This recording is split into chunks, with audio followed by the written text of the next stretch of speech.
Hello students, कैसे हो आप सभी। मैं न्यूमल सर आपको आगे नेक्स्ट काम कराने के लिए फिर आया हूँ बच्चों।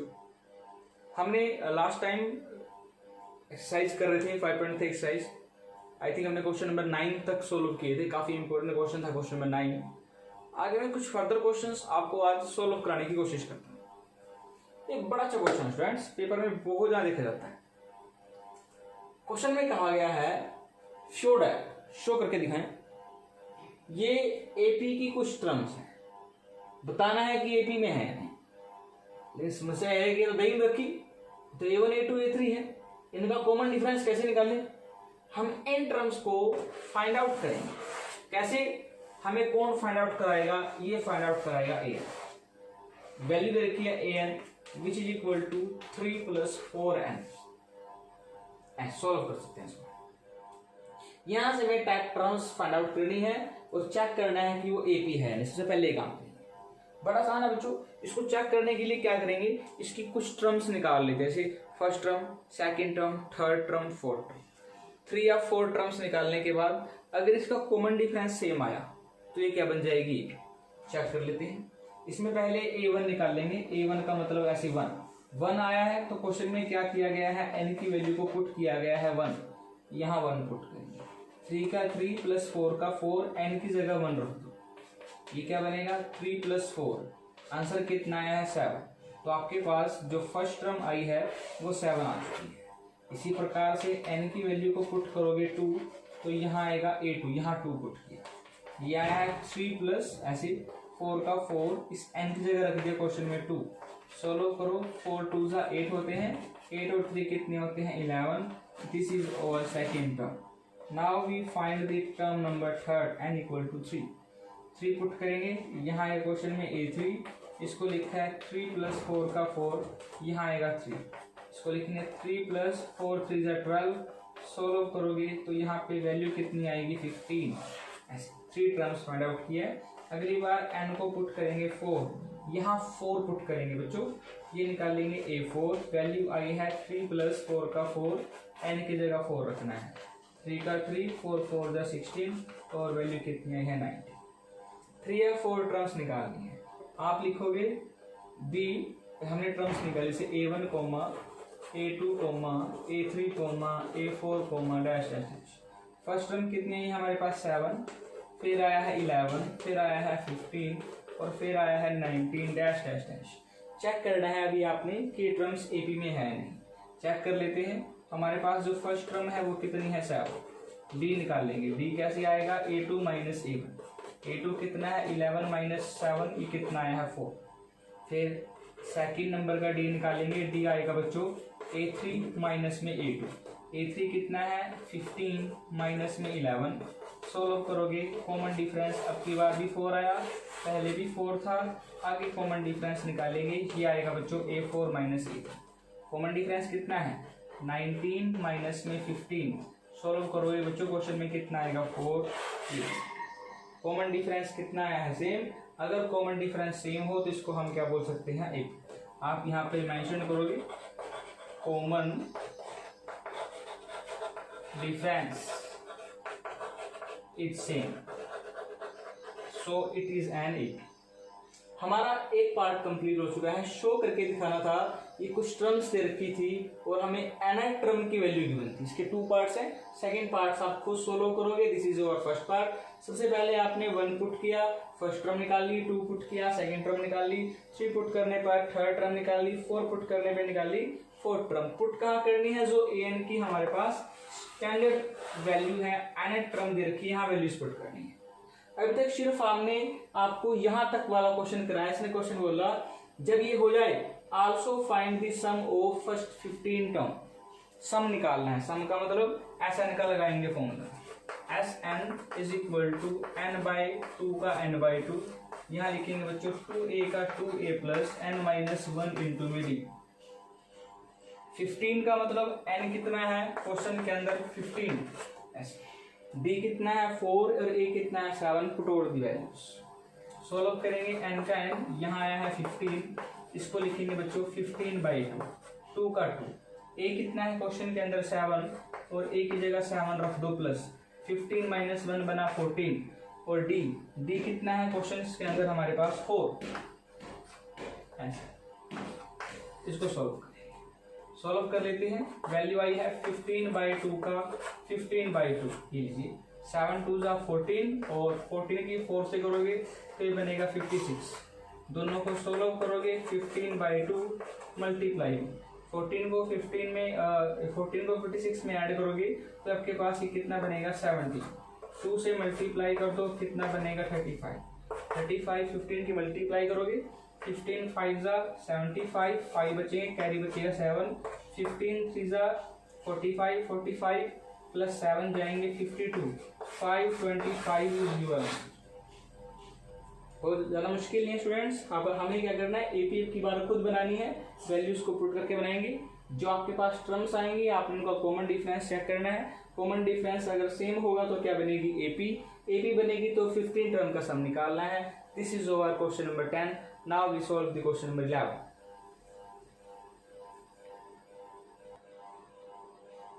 क्वेश्चन नंबर 11 स्टूडेंट्स आपके सामने लिखा हुआ है। मैं आपको बता दूं जानकारी के लिए आपकी कि जब ये चैप्टर कंप्लीट हो जाता है तो स्टूडेंट्स के मन में या स्टूडेंट्स को जो क्वेश्चन नहीं आता है या जिसमें वो कंफ्यूज होते हैं तो सभी प्रॉपर्टीज इस क्वेश्चन नंबर 11 में पाई जाती हैं, क्योंकि थोड़ा सा अलग क्वेश्चन है। पिछले क्वेश्चन में हमें ए एन की वैल्यू दे रखी थी। एन की वैल्यू 1 पुट की, 2 पुट की, 3 पुट की, 4 पुट की, उसे एक एपी बना दी। एपी बनने से फर्स्ट टर्म और डिफरेंस मिल गया, फिर तो हम कुछ भी टर्म फाइंड आउट कर सकते हैं। लेकिन इस क्वेश्चन के अंदर क्या है, सम ऑफ फर्स्ट एंड टर्म। अब की बार पहले तो ए एन गिवन था, अब की बार क्या गिवन है, S N. Sum of first N term का मतलब होता है S N. Sum of N term given है, किसका गिवन है, which is equal to 4n minus में n स्क्वायर। पिछली बार क्वेश्चन में ए एन गिवन था, अब की बार क्या गिवन है, एस एन। अब सबसे बड़ी समस्या यह है कि मुझे यहां से एपी बनानी है। आपने सीखना है जब सम गिवन हो तो वहां से एपी कैसे आती है। ऐसा अगर आप सोच रहे हो कि n की वैल्यू को 1 पुट किया तो वो s1 निकला, 2 पुट किया तो 2 का मतलब क्या है, पहली 2 टर्म का सम। 3 का मतलब क्या है, पहली फर्स्ट सेकंड थर्ड तीनों को ऐड करो। 4 का मतलब क्या है, फर्स्ट सेकंड थर्ड फोर्थ को ऐड करो। 5th का मतलब क्या है, पहली 5th टर्म को ऐड करो। तो इसका मतलब ये नहीं है कि ये फर्स्ट टर्म है, ये सेकंड टर्म है, ये थर्ड टर्म है, या फोर्थ टर्म है, ये सम है। आप इसको अंडरस्टैंड जरूर करें। अगर आपको ये बात समझ में आएगी तब आप क्वेश्चन सीख पाएंगे। अब मैं आपको सिखाता हूं कि सम गिवन हो उससे first term, second term, third term, fourth term कैसे आती है। ये फॉर्मूला आपने रिटर्न करना है, ध्यान रखना है। जो फर्स्ट टर्म होती है वो सम 1 के इक्वल होती है। मतलब क्या हुआ, आप इसमें n की वैल्यू 1 पुट करें तो क्या निकलेगा, s1, और जितना s1 होगा उतनी ही क्या होगी, फर्स्ट टर्म। अगर आपको इसके अंदर क्वेश्चन में a2 निकालना है, a2 कितना होगा, s2 माइनस में s1। ऐसे क्वेश्चन में अगर आपको a3 निकालना है, ये होगा s3 माइनस में s2। ये क्वेश्चन में s3 माइनस में s2। अगर आपको a4 निकालना है तो s4 माइनस में s3। a5 निकालना है तो s5 माइनस में s4। क्या सीख रहे हो आप, जो भी टर्म आपको निकालनी होती है उसके s में से एक कम टर्म को माइनस कर देते हैं। जैसे कि अगर आपको 10 टर्म निकालनी है तो आप क्या करोगे, 10 के अंदर से s10 के अंदर से s9 को माइनस कर दो। जैसे क्वेश्चन के अंदर आपको अगर an निकालना हो, an निकालना हो, an वो क्या आएगा, sn में से आप क्या माइनस कर दो, sn माइनस कर, तो आपके पास वो निकल जाएगा। तो मैं आप सभी को एक अच्छी सलाह देना चाहूंगा। उस सलाह के रूप में क्या देना चाहूंगा बच्चों, कि आप सभी ने अगर sn दे रखा हो, सबसे पहले इसकी फर्स्ट 4 टर्म निकालने। फर्स्ट 4 टर्म से क्या आ जाएगी, उसकी एपी आने के बाद हमसे वो जो मर्जी पूछता रहे वही निकालते रहेंगे। उसने हमें कुछ टर्म्स पूछी हैं, उसने फर्स्ट टर्म पूछी है, इसका मतलब ए पूछा है। सम ऑफ फर्स्ट 2 टर्म, मतलब 2 टर्म का सम पूछा है, वो कितना है, s2। फिर पूछा है सेकेंड टर्म, देखो s2 पूछेगा तो क्या बोलेगा, सम ऑफ फर्स्ट 2 टर्म। a2 पूछेगा तो क्या बोलेगा, सेकेंड टर्म। दोनों में फर्क होता है। जब s होगा तो सम वर्ड यूज होगा, और जब सिंपल टर्म होगी तो ऐसे बोलेगा third term, second term, fourth term, fifth term. अगर सम पूछेगा सम ऑफ फर्स्ट 4 टर्म मतलब S4, some of first 3 term मतलब S3, some of first 9 term मतलब S9। दोनों में डिफरेंस है, ध्यान रखना है बच्चों आप सभी ने। अब सबसे पहले से फर्स्ट 4 टर्म निकालते हैं। फर्स्ट 4 टर्म कैसे निकलेंगी? पहले S1, S2, S3, S4 सारे निकालने पड़ेंगे, फिर टर्म्स माइनस होंगी और सोल्व होंगी। पहले ऐसे करते हैं, पहले n की वैल्यू को 1 पुट किया तो क्या निकला S1, ऐसे यहाँ पे पुट करोगे 4 का 4, ये 1 है, ये क्या है 1 का स्केयर, 4 का 4, 1 स्केयर 1 होता है, वैल्यू आई 3, तो S1 की वैल्यू 3 है। n की जगह 2 पुट किया तो निकला S2, यहाँ पे पुट करेंगे 4 का 4, n की जगह पुट किया 2, यहाँ लिखेंगे 2 का स्केयर, 4 2 8 माइनस में 2 का स्केयर 4, सोल्व करोगे तो कितना आया है 4। ऐसे ही हमने n की वैल्यू को क्या पुट किया 3, तो निकल गया S3, यहाँ पे 3 पुट करना है, ध्यान से स्टूडेंट्स। 4 का 4, ये लिखा 3, यहाँ आएगा बच्चों 3 का स्केयर, 4 3 से होते हैं 12, 3 3 से 9, और 12 में से 9 को सोल्व करोगे आपके पास बचेंगे 3। ध्यान रखना है अपने। n की वैल्यू लेंगे क्वेश्चंस के अंदर 4, तो क्या निकलेगा S4, 4 का 4, n की जगह 4 रखा, माइनस का निशान लगाया, यहाँ लिखेंगे 4, ऐसे यहाँ 4 यहाँ 4 का स्केयर करेंगे, 4 4 जा 16, माइनस में 16, 16 में से 16 गया कितना बचा 0। ये क्या, ये है S4। मैंने कहा था 4 टर्म्स में, जब ये 4 निकल जाएंगी तब आपने क्वेश्चंस में क्या करना है, A1 A2 A3 AP निकालना है। सबसे पहले क्वेश्चंस में लिखेंगे A1 जो होता है वो S1 के इक्वल होता है, और सम ऑफ फर्स्ट टर्म कितना आया है 3, तो आपके पास फर्स्ट टर्म कितनी आ गई है 3। ऐसे आपने क्वेश्चन में A2 निकालना है, A2 क्या आएगा S2 माइनस S1, दोनों की वैल्यू पुट करें। S2 की वैल्यू कितनी है क्वेश्चन में 4, माइनस का निशान, S1 कितना है क्वेश्चन में 3, 4 माइनस 3 कितना आया 1, तो सेकेंड टर्म कितनी आई आपके पास 1। ऐसे ही आपने क्या निकाल लिया थर्ड टर्म, थर्ड टर्म का मतलब क्या निकालोगे A3 निकालते हैं, A3 कितना आएगा S3 माइनस में S2, इजी।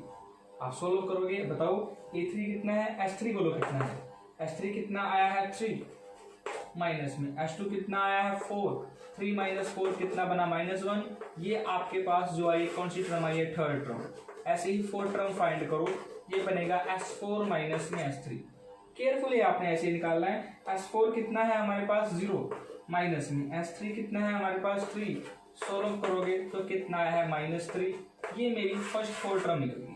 फर्स्ट 4 टर्म निकल गई है तो आप क्या मिल गया AP, तो आप लिखोगे दी AP is AP। First term कितनी है 3, 1, -1, -3, डैश। अगर आपको ये बात समझ में आई है, क्वेश्चन की सिर्फ हमने यहां तक पढ़ा। अगर क्वेश्चन में सम गिवन हो, सम से आपने पहले AP निकाल ली है, उसके लिए आपको ये रिमाइंड होना चाहिए। A1 कैसे निकलता है S1, A2 कैसे निकलता है S2 माइनस S1, A3 कैसे निकलता है S3 minus S2। Remember this thing. पहली 4 टर्म्स फाइंड करनी है तो S4 तक निकालना पड़ेगा। 1 2 3 4 टर्म्स यहाँ पे निकाल दें। 4 टर्म्स ऐसे ही आएंगी, इससे फर्स्ट सेकंड थर्ड 3 4 टर्म मिली तो लिखेंगे दी AP आपके सामने आ चुकी है। जैसे ही आपके सामने AP आएगी, अब देखो, अब उनसे जो मर्जी पूछता रहे उधर वो देखो उसने क्या पूछा है फर्स्ट टर्म। वाह, फर्स्ट टर्म जो है ए जो है क्वेश्चन में कितना आया है 3। एक बात कंसिडर, उसने पूछा है S2, चलो जी निकाल दिया हमने S2 कितना आया है 4, ये लो S2 का आंसर किया। आगे बोला A2 भी हमने निकाल दी है। A2 कितने हैं, सेकंड टर्म कितनी है 1, ये 1 है। आगे पूछा उसने हमसे A3 में निकाल रखी है। A3 कितना है -1, ये। फिर पूछा है 10 टर्म, निकाल देंगे। 10 का मतलब A10, 10 को कैसे सोल्व करोगे, A + 9 दोनों की वैल्यू। यहाँ से अगर हमने कॉमन डिफरेंस निकाल लेंगे, D आएगा A2 माइनस A1 1 -3, सोल्व करोगे -2 is your common difference. A put करें, A कितना है 3 + 9 का 9, D कितना है -2, सोल्व करोगे 3 का 3, 9 2 -18, सोल्व करोगे माइनस के 15 जो है वो आपकी 10th टर्म है। A10 निकल गया। A10 के बाद क्वेश्चन में उसने हमें पूछा है find the nth term. nth term का मतलब क्वेश्चन में क्या निकालना है an का मतलब क्या आएगा A + n - 1 इंटू में D। ऐसा A बोलो कितना है, A है 3 प्लस का प्लस n की जगह n रखेंगे, d कितना है -2, थोड़ा ध्यान से करना है बच्चों, 3 का 3, -2 की मल्टीप्लाई n से करोगे तो -2n, माइनस होते हैं प्लस, 3 और 2 बनेंगे 5, 5 माइनस के 2n जो आएगी इसकी nth वैल्यू। मतलब इन सब को फाइंड आउट करना कितना इजी है, लेकिन कब? जब आपके पास एपी हो। तो ये बात ध्यान रखना है, कुछ भी फाइंड आउट करना हो सबसे पहले एपी निकालना सीखिए। 2 क्वेश्चंस कराए मैंने आपको, पिछले क्वेश्चंस में an गिवन था, an से एपी कैसे निकालते हैं, 1 2 3 4 5 डायरेक्टली पुट कर। ये SN है, SN से एपी कैसे निकालते हैं, उसके लिए आपको इसको रिमेंबर रखना पड़ेगा। This is very important. Thank you बच्चों।